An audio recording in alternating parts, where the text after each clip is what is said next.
Hello, I'm Richard Kasubi. I'll be covering section 12.6, identify the 3 most common ways to organize analytical reports. The purpose of analytical reports are really to analyze, understand, or explain. And there's 3 basic categories of those reports. Assessing opportunities. Risks and various decisions are made every day in business. Using a risk matrix as shown there could help you improve your decision making. You'll be using these in a market analysis where you're trying to introduce a new product, or due diligence report where you're looking at financial aspects of a product. Solve problems, understanding a problem and how to fix it. This is a lot of what I do every day during my work life. I work root cause and corrective action.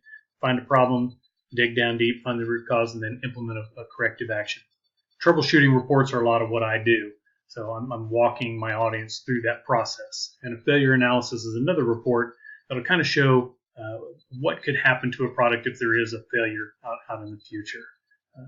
Support decisions. You're looking at the consequences of potential decisions as well as final decisions. Feasibility report is going to look at the possible ramifications of a decision. And justification is basically explaining why you made the decision the way you did. Defining and solving a problem. Our book talks about problem factoring. Basically what you're doing is you're dividing the problem into a series of logical connected questions and looking for cause and effect. You're also going to develop a hypothesis, and that's your potential explanation that's going to be need to be tested. Basically what you're trying to do is reduce the complexity of a problem. As you can see to the right, you've got a big mix match of letters and circles there. What you want to do is straighten everything out, divide it into subsections or categories, and then that'll make it easier to tackle and not take such a big bite at one time.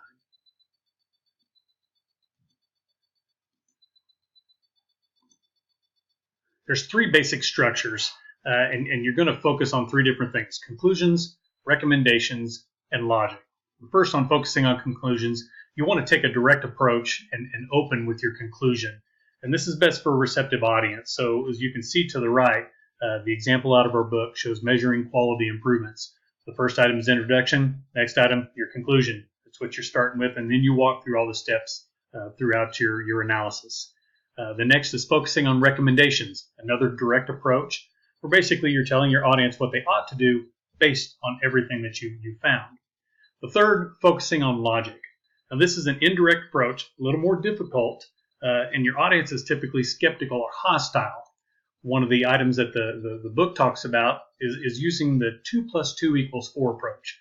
This is you're basically telling your audience everything you've done adds up to your final conclusion. There's another item they talk about in the book called the yardstick method, and this is where you take everything that you found and you measure that against a set of standards.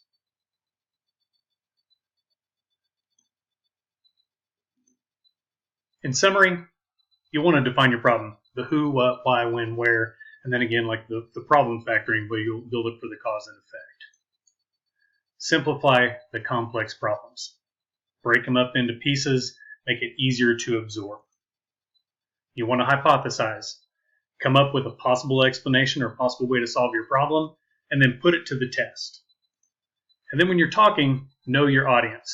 Know what kind of audience you need to be reporting to, if they need to take an indirect or a direct approach. That covers section 12.6. I'm Richard Kasubi. Thank you.